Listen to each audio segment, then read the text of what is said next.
A gente vai pegar o texto paralelo agora de Mateus, que está em Lucas 10, verso 2.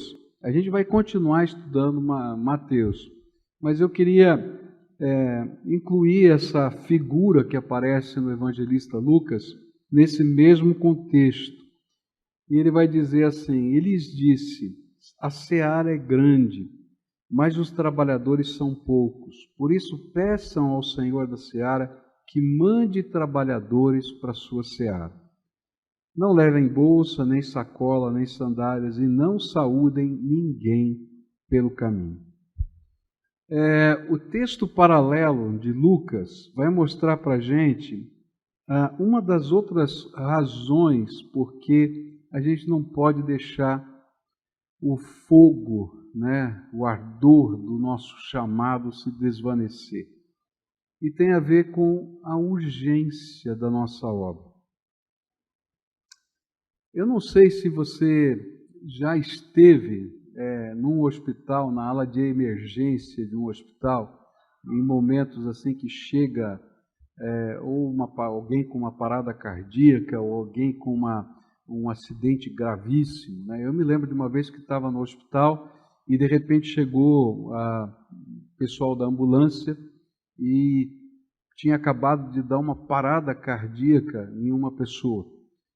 E eu achei assim, era uma cena assim estranha demais, porque tinham dois empurrando a maca com rapidez e um enfermeiro, que era menorzinho, subiu em cima da maca de joelhos, enquanto aquela maca estava fazendo massagem e compressão, e um outro enfermeiro com um umbu do lado ali, e todo mundo saindo da frente, e eles iam correndo, entraram lá pela porta de um lugar mais reservado, um centro cirúrgico, não sei o que era aquilo, com aquela pessoa naquela condição.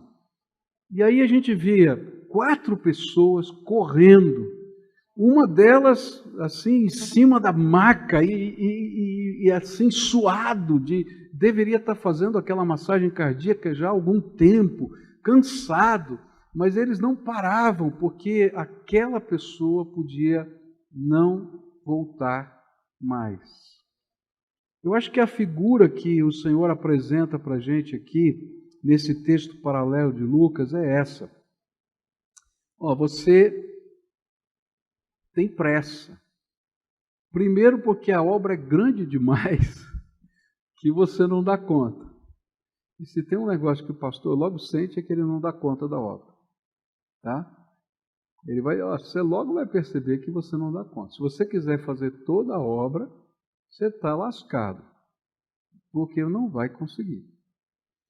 E segunda questão, é urgente demais porque as pessoas estão morrendo. E aí a figura que aparece aqui em Lucas é: não gastem tempo saudando as pessoas pelo meio do caminho. E essa é uma figura bíblica de urgência. Se você ler o texto paralelo aqui, o texto cruzado, vamos dizer assim, de 2 Reis 4:29, quando o profeta manda Geazi levar o cajado, ele vai dar a mesma ordem, o menino está morto lá, e ele então manda ele levar o cajado, porque ele era capaz de correr mais do que o profeta, e o profeta e a mãe vinham atrás. E ele leva o cajado, mas ele recebe a mesma ordem, diz assim: cinja os lombos, pegue o meu bordão e vá. Se encontrar alguém, não o cumprimente. E se alguém cumprimentar você, não responda. Ponha o meu bordão sobre o rosto do menino. Então isso aqui é uma figura para a gente da urgência da obra. E quando nós vemos a necessidade que as pessoas têm de Jesus e o efeito da graça salvadora, como não ser movido pela pressa em executar a obra que nos foi confiada? E aí a gente tem que entender que isso deve ser sempre a nossa grande motivação. Ter o mesmo coração de Jesus. O que Jesus está sentindo quando ele olha para os perdidos? O que Jesus está sentindo para aqueles que perderam a esperança? Se a gente não conseguir ter essa sensibilidade do coração de Jesus, a nossa motivação se desvanece. Alguns anos atrás, meu filho saiu com um grupo de evangelismo e eles foram para a rua evangelizar. E entraram num lugar que, lá em Curitiba, alguns devem conhecer, né, que a gente chama de mocó. Você sabe o que é um mocó? Mocó é um buraco na terra em que pessoas que vivem na rua, tá, se escondem para morar. Tá? Cavam aquele buraco, geralmente debaixo de pontes, de viadutos e assim por diante. Fazem tipo uma caverna e ali eles ficam morando ali. E aí esse grupo de evangelismo da igreja, junto com meu filho, saiu e entraram num local que tinha mocós, buracos da terra assim. E eles chegaram lá e começaram a falar de Jesus para aqueles meninos, eram meninos e meninas, adolescentes que estavam morando no mocó. E aí convidaram para que eles viessem ao culto. E aqueles meninos atenderam o convite. E eles foram no culto. Quando eles chegaram no culto, eles olharam, nesse tempo a igreja estava ainda em construção e a gente não usava a galeria, né? E usava só a parte de baixo. E eles chegaram num bando assim de uns 10 ou 12. Só que eles não ficaram na parte de baixo, eles subiram direto para a galeria. E quando chegaram lá na galeria, o pessoal da introdução da igreja veio lá na frente e disse assim: pastor, entrou um bando de meninos e meninas aí, né, estranho, subiram lá para a galeria, ficaram lá em cima, tal. Aí meu filho estava comigo lá na frente, ele falou: ah, são os meus convidados, deixa que eu cuido deles. Daí saiu lá do púlpito e foi para lá, para a galeria. Chegou lá e começou a abraçar um por um. Quando abraçou um daqueles meninos, aquele menino começou a chorar. Eu, capaz, o que está acontecendo? Ele falou: sabe, você passou lá no mocó, convidou a gente para vir na igreja. Quando a gente chegou aqui, a gente viu essa gente tão bonita, bem arrumada, perfumada. E a gente pensou assim: não tem lugar para a gente nem na casa de Deus. E a gente veio se esconder aqui em cima. E aí eu fiz uma oração. E a oração foi a seguinte: Deus, se o Senhor está me vendo aqui, e se tem lugar para mim aqui, manda alguém vir me dar um abraço. Aí ele começou a chorar, ele continuava chorando e dizia assim: e você que estava sentado lá na frente, um dos pastores saiu e veio me dar um abraço. Deus ouviu a minha oração, tem lugar para mim aqui. Sabe, quando a gente olha para cenas como essa, e a gente pensa: o que Deus está vendo lá de cima? E qual é o nosso papel diante da visão de Deus? Então a gente diz: não, a gente tem que começar logo. Não dá tempo para perder.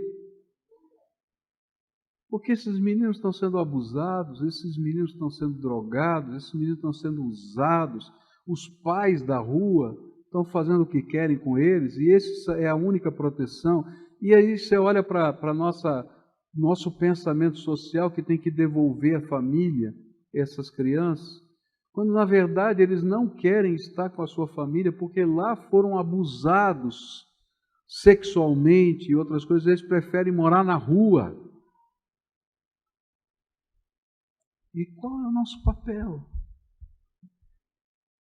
Às vezes eu gosto, como pastor, de parar o meu carro em alguns lugares da cidade, porque quando eu penso na missão que Deus me deu, eu não penso só no meu bairro, eu não penso só na minha igreja, eu penso que Deus me colocou ali como seu ministro.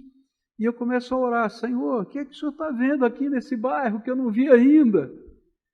Revela para mim o que o Senhor está mostrando, o que o Senhor está vendo. Onde está o teu coração? Porque eu já estou atrasado. Me mostra, porque eu quero correr nessa direção. E é interessante que a maioria dos ministérios que eu iniciei, que não foram iniciados pelos dons, mas que Deus tocou no meu coração, eles nasceram assim, de realidades que você enxerga, que o Espírito Santo te mostra, e que você diz, Deus está vendo isso, e eu tenho que fazer parte dessa missão, desse projeto, e assim vai.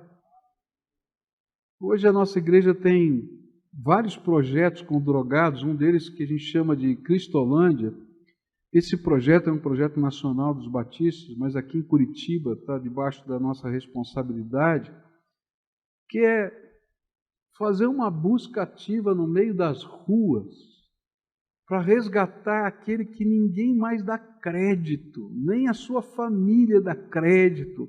Mas eu creio que o Evangelho é o poder de Deus para a salvação daquelas pessoas e a transformação. Algumas não vão conseguir, e a gente sabe que não vão querer, mas algumas, e a Bíblia diz que uma alma vale mais que o mundo inteiro, algumas dessas a gente vai conseguir. E quando eu olho para essas, eu digo, cheguei a tempo. Mas algumas a gente não chega a tempo. Anos atrás eu fiz um sepultamento dos mais tristes na minha vida. Um rapaz devia ter uns 19 anos de idade, mais ou menos, criado dentro da igreja. Sua avó, uma mulher piedosa, uma daquelas líderes assim bonitas da igreja. A mãe desses meninos muito complicada, mas eles foram criados pela avó, eram gêmeos. Eles foram criados pela avó. E esse moço morreu a pauladas dentro de uma cela para queima de arquivo por causa de drogas. E eu me lembro que quando estava caixão ali, a igreja comovida, todo mundo conhecia aquela família. Os amigos jovens da rua que chegavam, do consumo de drogas, estavam lá. E o sentimento que veio era, que pastor incompetente eu sou. O que nós fizemos de errado porque não conseguimos salvar esse menino? O que podíamos fazer mais? Sabe, quando a gente começa a se conformar com a tragédia e dizer que ela é natural, a gente perde a paixão. Porque a paixão vem do senso de prioridade, vem do senso de urgência de quem está conectado com o coração de Jesus. E às vezes a oração que abre a paixão novamente no nosso coração é aquela que diz, Senhor, o que é que o Senhor está vendo que eu não vi? O que é que o Senhor está vendo que eu não vi? Abre os meus olhos para ver. Abre os meus olhos, Senhor. Não só para contemplar a glória celeste, eu quero ver a glória celeste todo dia, mas também para contemplar o que os seus olhos choram hoje, porque Jesus continua chorando por muita gente hoje. Só que os nossos olhos estão secos e a gente não chora a necessidade das pessoas. E sabe, queridos, a gente não precisa ir longe, não. Você não precisa nem sair da tua igreja. Tem gente sofrendo dentro da sua igreja. Que os nossos olhos têm que ser abertos para ministrar na vida dessa gente. Agora, essa gente dá trabalho. E sabe, às vezes a gente quer fugir disso porque dá muito trabalho. Eu me lembro que meu filho foi a São Paulo, viu o trabalho da Cracolândia em São Paulo, voltou super animado e disse, pai, nós temos que abrir uma Cracolândia aqui, ou melhor, uma Cristolândia aqui em... Cristolândia, aleluia. Uma Cristolândia aqui em Curitiba. Eu falei, puxa vida, legal, filho, mas esse negócio é muito complicado. Dá um trabalho, você não imagina, custa caro. Olha, não sei se Deus quer isso para a gente, não. Aí passou algum tempo, um pastor de uma outra igreja de Curitiba, líder de missões daquela igreja, escreve um e-mail e diz, olha, Pascoal, Michel, olha, nós temos que abrir uma Cristolândia em Curitiba. E a nossa igreja está disposta a apoiar a primeira igreja se vocês entrarem nisso. Aí o meu filho veio com um e-mail e disse, pai, eu acho que Deus está falando alguma coisa. Eu falei, filho, todo mundo fala assim, na hora H, pula fora, você vai ver. Isso é muito complicado, dá muito trabalho. Aí passa mais alguns dias, meu filho vem com um envelope grande assim, desses pardos, né? E tinham deixado lá no nosso escritório. Meu escritório do meu filho é um do lado do outro ali, na igreja. Deixaram lá com a secretária o envelope, endereçado para ele. Aí ele veio, pai, olha esse negócio aqui. Ele abriu o envelope, eu já tinha aberto. Tinha 20 mil reais em notas. Eu falei, o que é isso? Olha a carta que está dentro. Deus tocou o meu coração para dar a primeira oferta para abrir a Cristolândia. Aí ele olhou para mim, o senhor tem dúvida que Deus está falando alguma coisa, pai? Sabe, às vezes a gente não quer olhar. Não porque a gente não ame Jesus, é que dá trabalho olhar. Você vai entrando numa encrenca. Você já lidou com endemoniado? Às vezes você olha para aqueles caras assim e diz, meu Deus, vai levar 3 dias até sair todos esses demônios daqui. Ah, Jesus, tenha misericórdia. Eu já fiz isso, eu tenho que pedir perdão para Deus. É verdade. Estou brincando. Mas o que Jesus pensa de mim quando eu faço isso? Filha, eu mandei para você, porque toda a autoridade no céu e na terra foi dado para mim, e eu deleguei para você, cuida das minhas ovelhinhas. Lembra do que ele disse para Pedro? Pedro, apacenta os meus cordeirinhos. A gente às vezes não entende isso na dimensão que Deus tenta nos revelar. Anos atrás eu estava lá em São Paulo pastoreando, quando o diretor do Colégio Batista me chamou para cuidar de uma família, de uma senhora viúva, uma criança de 7 anos de idade, e ela estava com estado terminal de câncer no pulmão, nos 2 pulmões, metástase no corpo. E aí eu fui visitá-la, orar com ela. E ela disse, pastor, eu queria que o senhor me ajudasse, eu sei que eu vou morrer, eu já estou muito doente, mas eu queria que o senhor me ajudasse em oração para descobrir para quem eu vou deixar a minha filha. Eu tenho que preparar os papéis, eu tenho que colocar essa minha intenção de tutela, não é? Deixar os meus bens, deixar a minha pensão para essa pessoa poder cuidar da minha filha. E é uma decisão muito grande. Me ajuda em oração. E aí começamos a orar por esse assunto. Passado alguns dias, ela me liga de novo, fui lá visitá-la. E ela disse, Deus já me mostrou para quem eu vou dedicar ou pedir para cuidar da minha filha depois que eu vou morrer. E eu queria que o senhor orasse, porque hoje eu vou falar com essa família. Eu falei, pois não, eu orei. Aí eu, curioso, falei, para quem você vai deixar sua filha? Os parentes dela moravam no nordeste do país. E ela disse, hoje à noite eu marquei de visitar o meu vizinho de porta, aquela porta ali. E eu vou pedir para eles serem os pais da minha filha. E aí o sangue italiano ferveu. Mas você tem família, você vai deixar os seus bens, você vai deixar isso, vai deixar aquilo e tal. Ela olhou brava para mim e disse assim, para quem mais eu poderia deixar o bem mais precioso que eu tenho, senão para aqueles que mais amam a minha filha? E nesse mundo, eles são os que mais amam a minha filha. Um dia eu estava lendo aquele texto de João, não é? Que fala sobre Pedro, né? E a pesca, a segunda pesca milagrosa. E aí então Jesus fala: apacenta os meus cordeirinhos, apacenta os meus cordeirinhos, apacenta os meus cordeirinhos. E eu lembrei desse fato. Jesus deixou o que Ele mais ama sob a minha responsabilidade. As ovelhas dele, os perdidos que Ele quer salvar. Eu não tenho tempo a perder, porque Ele deixou para mim. De um lado é uma grande responsabilidade, mas de outro lado é um grande privilégio, porque o que Ele mais ama, Ele disse: apacenta os meus cordeirinhos.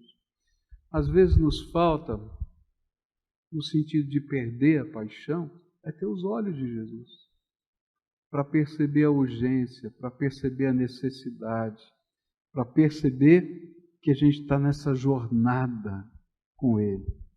E a gente vai perceber que essa obra é grande demais, porque Ele tem muitas ovelhas que Ele está chamando. E se você quer ter um ministério profícuo, você tem que dobrar os seus joelhos para Deus mandar trabalhadores para a seara. E se você não quer perder a paixão, você tem que orar para que Deus mande trabalhadores para a seara. E quem são os trabalhadores que Deus vai mandar? São homens e mulheres cheios do Espírito Santo que com os seus dons vão andar do teu lado e vão trabalhar. Alguns Ele vai chamar, como me chamou e chamou você. A outros Ele vai mandar para qualquer lugar do mundo. Mas Deus quer chamar a sua igreja para cuidar das suas ovelhas. E aí você vai ver uma igreja que está com seus olhos abertos, chorando pelos perdidos. E quando isso acontece, ninguém segura essa igreja. Ninguém segura essa igreja, porque ela está constantemente motivada. Próximo ensino de Jesus aqui, volto lá para Mateus 10, versículos 9 e 10, eu acho tremendo. Não levem ouro, nem prata, nem cobre em seus cintos, nem sacola para o caminho, nem 2 túnicas, nem sandálias, nem bordão, porque o trabalhador é digno do seu alimento. E aqui é uma das coisas mais libertadoras que pode acontecer na vida de um ministro de Deus. O nosso chamado é sustentado pela economia do reino e não pela economia do mercado. O meu patrão é Jesus Cristo e é Ele que cuida de mim. E eu sou mais valioso do que os passarinhos que estão ali, que Ele está cuidando.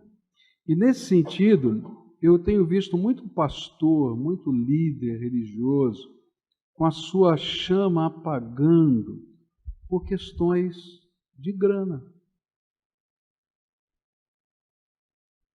Por quê? Porque se o teu sustento vem da igreja, se assim você pensa, então você está sempre magoado porque as pessoas não reconhecem o seu trabalho. Agora, se você tem uma demanda e você fala com o patrão, em vez de falar com o gerente, você vai descobrir as coisas inusitadas do reino. A gente vai descobrir graça de Deus. Eu me lembro que uma época no meu ministério eu comecei a ficar invocado com a igreja. 2 vezes na minha vida eu fiquei muito invocado com a igreja nessa área. A primeira foi em São Paulo. Quando eu pastoreava lá, tinha 20 e poucos anos, 21, 22 anos, e aí fizeram uma reforma na casa pastoral, eu morava na casa pastoral, e a reforma não terminou porque não tinha dinheiro para terminar, e aí ficou votado na assembleia da igreja que quando tivesse dinheiro terminaria. A única coisa que faltava era colocar o box do banheiro, só isso. Aí um dia na assembleia, levanta-se lá o relatório financeiro e o relator da comissão de obras diz: tem dinheiro. Então eu quero pedir para a gente terminar, só falta o box. Aí eu saí da mesa com o presidente, porque eu não ia presidir um assunto desse, e assumiu a mesa o secretário, porque o vice-presidente não estava. O secretário foi bem secretário, ele disse assim: não precisa decidir. Está aqui na ata que já está aprovado, pode fazer. No dia seguinte ele contratou, mandou instalar o box e tal. Chegou a conta da igreja, o tesoureiro disse, não pago. Não pago, não foi autorizado pela igreja, não estou sabendo, não está. Aí ficou a briga do relator com o secretário, com o tesoureiro, e eu no meio daquilo, fiquei com uma raiva danada. Falei, eu vou arrumar um negócio, vou ganhar dinheiro, nunca mais vou depender da igreja. Chega! Aí comecei a pesquisar um negócio que eu pudesse fazer durante a semana, botar minha mulher mais para tocar o negócio, tal, etc, etc. Consegui um negócio. Aí eu não tinha dinheiro, consegui o sócio. Aí então a gente ia fechar esse negócio no dia seguinte. Era por volta de 9h30 da noite, a minha mulher, ela chega para mim e diz assim, você tem certeza que é da vontade de Deus que você faça isso? Aí eu fui para a racionalização. Eu disse, mulher, está dando tudo certo. Eu tenho paz no meu coração. Não é isso que eu perguntei.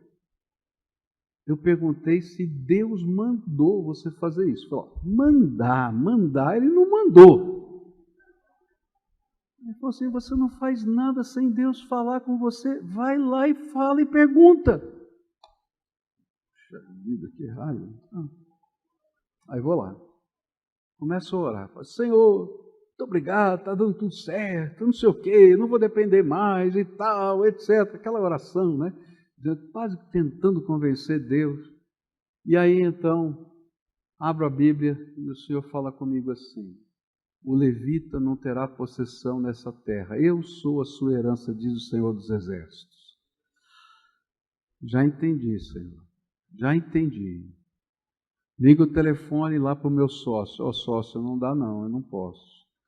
Eu levei um puxão de orelha de Deus, mas o negócio é bom, hein, pastor? Eu vou fazer, pode fazer à vontade, mas eu não posso. Deus me proibiu. E naquele dia eu entendi o seguinte, quem manda na área financeira da minha vida é o Senhor. Então eu tenho que dobrar o meu joelho e falar com Ele. Aqui em Curitiba, eu sentei com a liderança da igreja, e a igreja dava um auxílio moradia para pagar o aluguel, né, dos demais pastores. Eu morava na casa pastoral, no apartamento pastoral. Eu falei assim, olha, se um outro pastor vier para aqui para o apartamento e eu comprar um apartamento, vocês me dariam esse mesmo ajuda de custo para eu poder pagar o apartamento? Eu vou ter uma propriedade? Pastor, não tem nenhum problema. O dia que o senhor deixar aqui e mudar para lá, nós fazemos isso, colocamos outro pastor aqui, não tem nenhum problema. Pastor, pode fazer. Posso fazer? Está autorizado? Está autorizado. E eu tenho um compromisso, eu não falo de grana com ninguém, só com o meu patrão, que é o Senhor. Aí eu comprei um apartamento em construção, o cara entrega o apartamento, eu fui lá, falei, olha, pelo amor de Deus, você me entrega o primeiro apartamento, expliquei para ele, eu tenho uma ajuda de custo, mas essa ajuda só vem quando acontecer. Tá bom, então o senhor vai ser o primeiro apartamento entregue. Estava lá ainda, o pessoal trabalhando, o primeiro apartamento foi o meu. Eu disse, aleluia, vou ter o dinheiro para pagar a prestação no mês que vem. Passou o primeiro mês, ninguém me falou nada. E não veio a grana. Meu Deus, tenha misericórdia. E não sei o que, esse povo, essa coisa e tal. Segundo mês, terceiro mês. Eu bravo. Aí o Senhor falou assim, escuta aqui, está faltando alguma coisa? Eu falei, não. Porque durante todos aqueles meses em que a igreja se esqueceu, entraram ofertas extraordinárias para mim, não para a igreja, que cobriram toda a diferença. E eu sei que você já viveu isso N vezes. Quem te sustenta é o Senhor. Então por que você anda magoado com pessoas? Olha para cima e diz, Senhor, está entendendo, né? O Senhor prometeu. E toca a tua vida. E sabe, isso dá uma liberdade. Porque às vezes tem pessoas que querem manipular o nosso ministério através da grana. Agora, quando você é uma pessoa que não é manipulável por causa da grana, gente, eles não sabem o que fazer com você. E você está feliz e está alegre. E quando você chega lá e diz, aleluia, o Senhor me abençoou. O Senhor... Acabou, cara. Vai para frente. Então, coloca isso para que isso não seja o consumidor das tuas forças. O inimigo, ele usa algumas ferramentas para consumir a nossa paixão. E uma dessas ferramentas é a mágoa. E a gente começa a ficar magoado com pessoas, magoado com estruturas, magoado com situações. Queridos, não entre nessa não, que é estratégia de Satanás. Permita que a alegria do Senhor seja a sua força. Permita que a visão do reino. E querido, olha, vai acontecer coisas extraordinárias. Um livro que você precisa ler, e você tem que deixar a tua liderança ler. Está vendo como eu gosto de falar de livro, né? Está vendo? É um livro, não tem para vender aqui não, tá? Mas assim, é maravilhoso. Se você não leu, tem que ler, tá? Fé e Finanças. Já leu esse livro? Quem já leu aqui, Fé e Finanças? Só um. Meu Deus, você está perdendo a bênção. É um livro tremendo, é um livro missionário. Ele fala da obra missionária, do sustento da obra missionária, que é um sustento feito de Deus, cheio de experiências. Teve uma época que eu pedi a Deus um dinheiro para que Ele me mandasse de oferta para dar para cada família da igreja, e eu dei para cada família da igreja esse livro, Fé e Finanças. Hã? Não, esse aqui é do Loren Cunningham, publicado pela Betânia, tá? Excelente, excelente. Sabe, ele abre a tua mente e diz assim, peraí, quem me sustenta?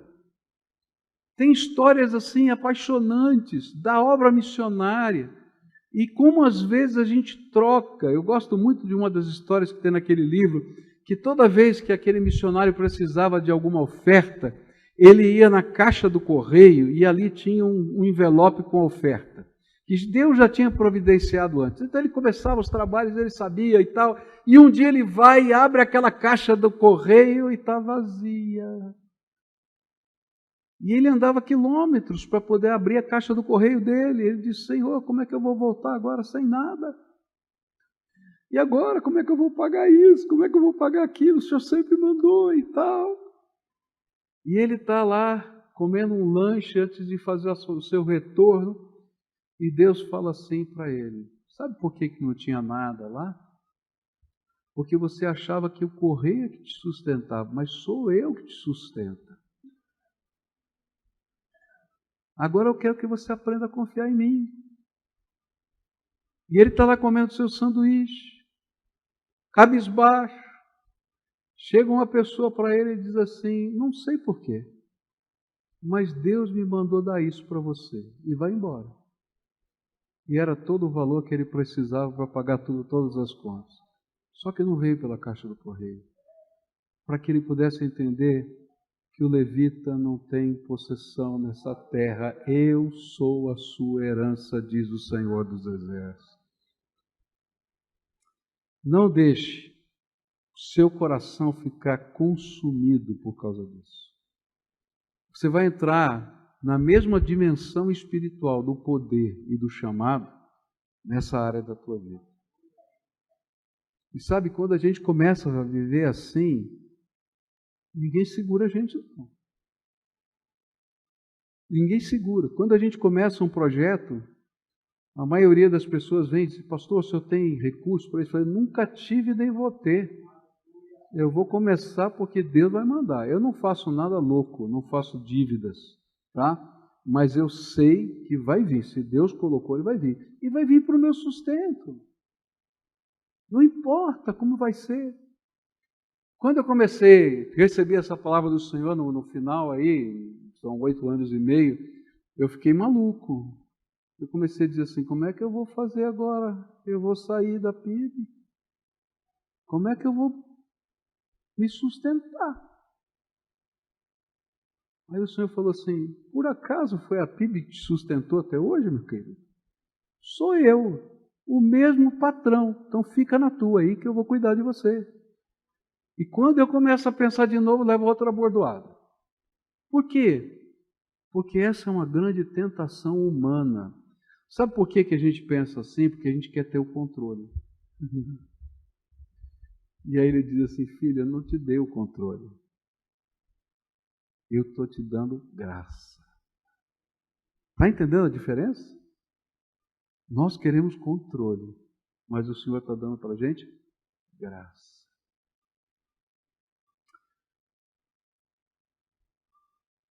Dez 16. Faltam 6 minutos para eu terminar. 10:16. Eis que os envio como ovelhas para o meio de lobos, portanto sejam prudentes como a serpente e simples como a pomba. Sejam ovelhas e não lobos. Esse é o próximo ensino de Jesus.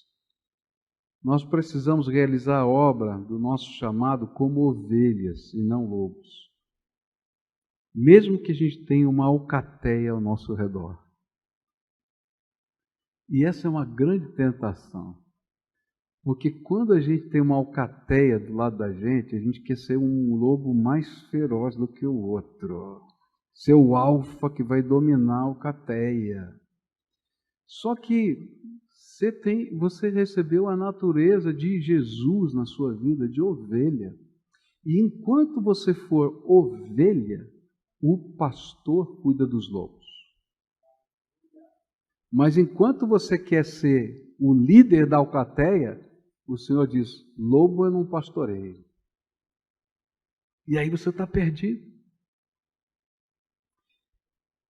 Não é a política institucional que vai fazer diferença, não vai ser a nossa maneira de articular. A gente vai aprender que a gente tem que deixar Jesus agir na nossa vida. E Ele cuida dos lobos. Eu acho impressionante quando a gente lê o livro de Números, de vez em quando eu estou meio angustiado ministerialmente, eu gosto de ler o livro de Números. Porque o livro de Números conta os embates, os inúmeros embates que Moisés teve com aquela liderança. Você vai lá e tem umas histórias aí cabeludas. Você fala, meu Deus do céu, como é que pode esse negócio e tal? Esse homem de Deus, um homem que a face brilha, que quando ele entra na tenda, a nuvem do Shekinah desce, que o povo bota o joelho no chão e a boca no pó, só de ver isso. E esse povo se levanta, que faz florescer a vara de Arão, que faz etc, etc. Meu Deus, como é que pode? E a gente vai aprender com Moisés duas coisas, né? Porque a Bíblia vai dizer que ele era o mais manso de todos os homens. E na hora que ele perdeu a mansidão, ele perdeu a bênção de entrar na terra prometida. Só viu de longe. Mas enquanto ele estava vivendo essa mansidão, o Senhor fazia. Se era preciso mandar uma leprinha, ele mandava. Se era preciso abrir a terra para engolir os outros, ele fazia. Se era preciso fazer um milagre, ele fazia. Por quê? Porque ele é o pastor. Nós somos só o quê? Cachorro do pastor. Não tem jeito. Não tem jeito. E aí o que acontece? Quando a gente quer imitar os lobos, queridos, nos seus jeitos, nos seus processos, nós envergonhamos o nome de Jesus. E tem muita igreja dividida, quebrada, machucada, tanto pastores quanto líderes, porque um bando de lobos e nenhuma ovelha se levantou ali. Mas enquanto a gente for ovelha, a coisa vai fazer diferença.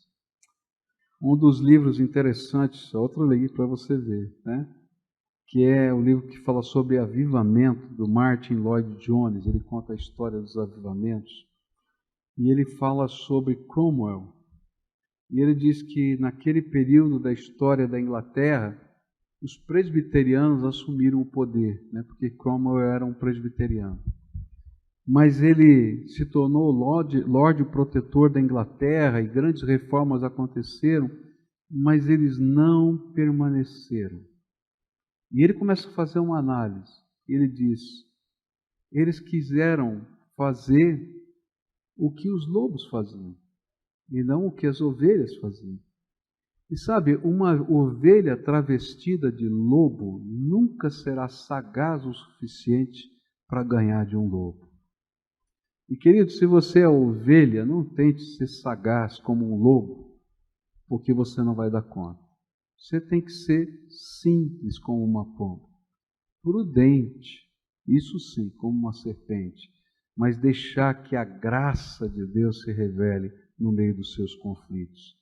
E a paixão ministerial cresce quando nós aprendemos a caminhar nessa dinâmica de ovelha e deixamos os lobos por conta do pastor, sem perder o foco no alvo da nossa vocação.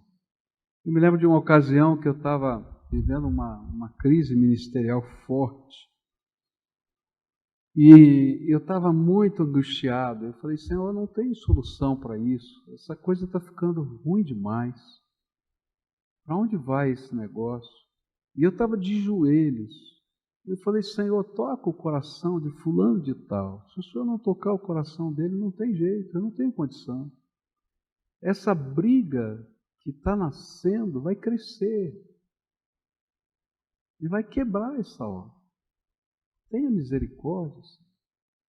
Tem orações que ele responde prontamente. Tem orações que ele demora para responder. Naquele dia foi prontamente. Eu estava de joelhos orando, toco o meu telefone. Sabe quem era do outro lado? Aquela pessoa. Ele disse, pois não, meu irmão. Ele disse, pastor, eu não sei o que está acontecendo, mas eu estou com um peso na minha alma. Nós temos que sentar e conversar. Porque nós estamos em rota de colisão. Eu falei, meu querido, eu estou aqui de joelhos, orando por você agora. Para que Deus tocasse o seu coração como Ele está tocando o meu. Vamos conversar hoje. E ali nós resolvemos um problema que talvez fosse tão complicado para a gente resolver. A gente precisa ser só ovelha. Não queira ser lobo. Porque Deus não te deu essa natureza. Graças a Deus. Você foi transformado, lavado no sangue do Cordeiro. E termino aqui, para a gente caminhar para o fim, com Mateus 10, 40 a 42. Olha que coisa linda esse texto. Jesus está chamando os discípulos. Eles não fizeram obra nenhuma ainda. Ele vai dizer assim, quem recebe vocês, é a mim que recebe. E quem recebe a mim, recebe aquele que me enviou. Quem recebe um profeta, no caráter de profeta, receberá a recompensa de profeta. E quem recebe um justo, no caráter de justo, receberá a recompensa de justo. E quem der de beber, ainda que seja um copo de água fria a um desses pequeninos, por ser este meu discípulo, em verdade lhes digo que de modo nenhum perderá a sua recompensa. E eu termino dizendo o seguinte, a gente nunca vai perder a paixão, se a gente entender que ninguém pode roubar a nossa recompensa. A nossa recompensa não está aqui. Sabe, meus irmãos, a recompensa não é um prédio que você construiu. A recompensa não é um bem que você adquiriu. São manifestações do carinho de Deus na nossa vida, só isso. Mas a recompensa é muito maior. É muito maior.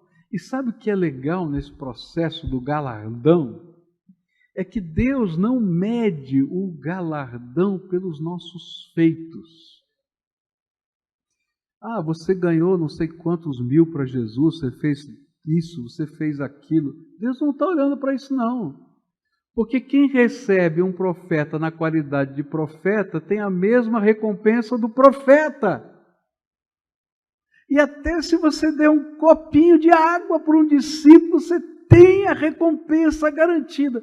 Então, onde está o critério? Sabe onde está o critério? Na obediência.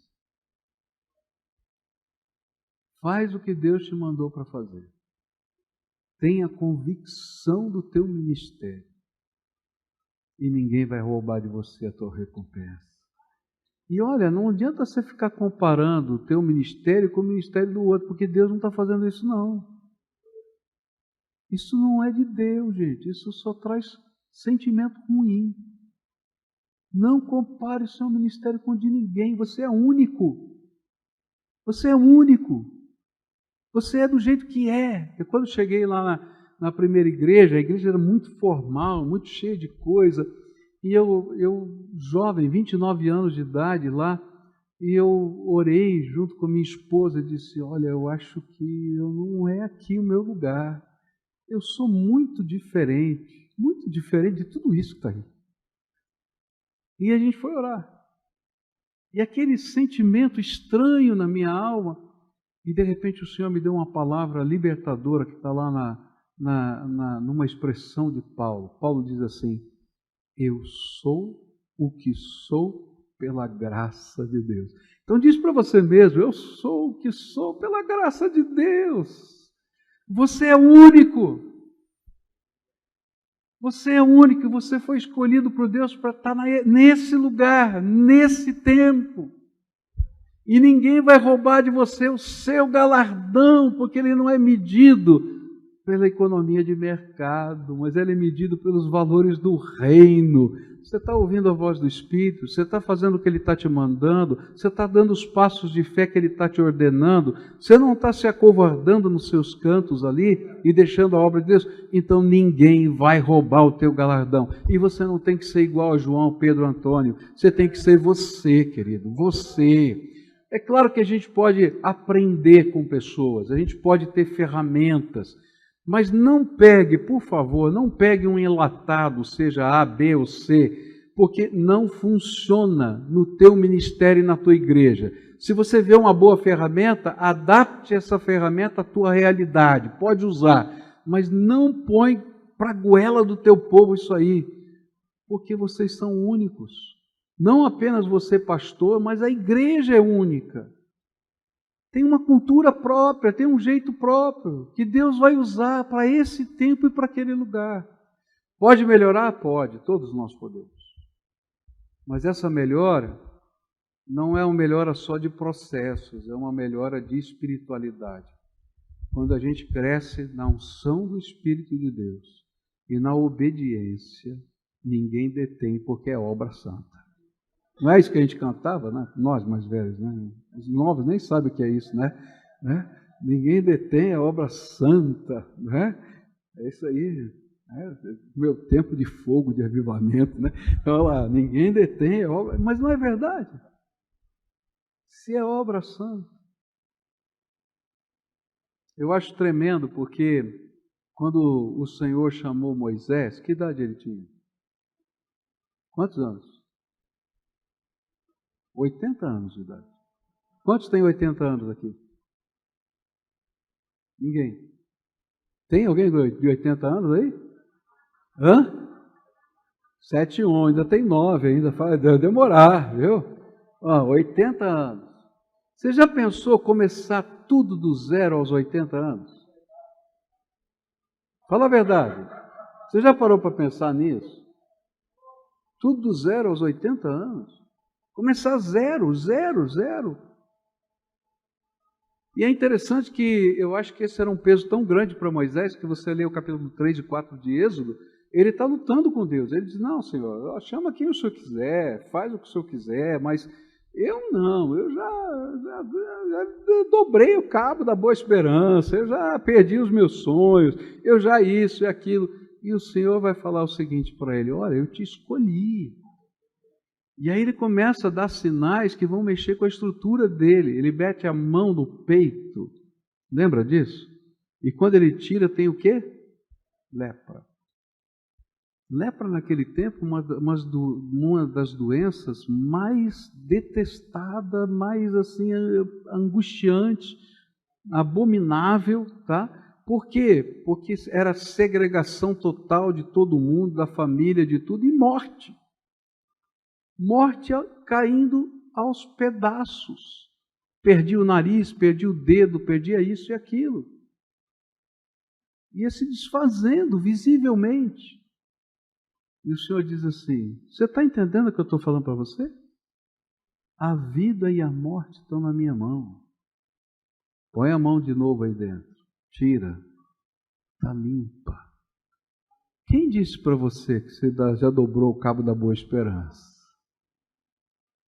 Está entendendo? E quando ele está lá, né, naquele encontro com Deus, a primeira coisa que o Senhor fala para ele é: tira as tuas sandálias, porque isso aqui é terra santa.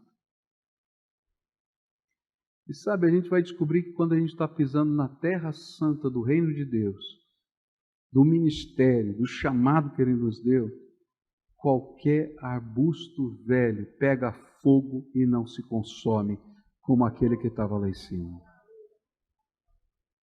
Então, você está se sentindo um arbustinho velho? O Senhor vai botar fogo que não consome. Porque lá na juventude, Ele botou um fogo que o consumiu, matou um cara e teve que ser exilado. Agora Deus está derramando um fogo que não consome. E Ele vai fazer a obra dele na sua vida. Então você é único. Não copie nada de ninguém. E ninguém vai roubar o seu galardão. A sua recompensa não está no número de feitos, mas naquilo que Deus te mandou fazer e na visão que Ele te deu para você realizar. Então cumpra cabalmente o teu ministério, disse Paulo para Timóteo. E Deus nos dê graça e nos abençoe. Pastor Josué, devolva a palavra para o irmão.